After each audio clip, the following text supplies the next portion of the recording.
All right, so we're going to calculate out the RPM here, and we know our output, what pulley SD is rotating is 3,100 RPM. That is our output here on this. We're going to take it as a bit of an input. We've got to measure some things on here, so I'm going to erase some of these others that I don't need, because right now all I'm going to concentrate is PSD, PI4, PI1, and PM1. So thinking about some other things that we need to know. We have already measured, we know that the angular velocity of PSD equals 3,100 RPM. And we took a physical measurement on that pulley.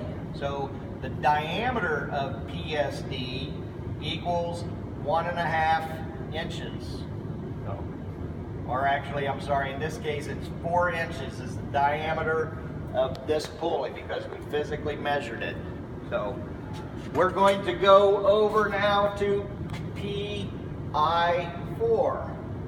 So, and we need to know and understand the same thing here about PI4. We're going to take a diameter measurement of PI4, which that equals, is going across the outside diameter, we're 3.5 inches. So this is 3.5 inches. And our angular velocity of PI4, we don't know yet. So that's a question. So we're going to be able to use some of our gear ratios and what we've learned about torque and speed and number of teeth and so forth with gears. We're going to use the same thing. That formula, if you remember, is diameter of the output shaft over the diameter of the input. And this is shaft, gear, pulley, sprocket, whichever. That equals our, in this case, we have our angular velocity. So our angular velocity of the input over the angular velocity of the output. Now so long as we're labeling everything, we can replace this. So we know that our output here, in this case, we're kind of switching around. Our input is going to be what we get here, even though this is our output. So you got to be careful on some of this.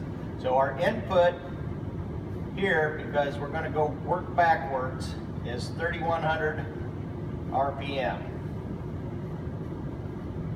And we don't know yet what our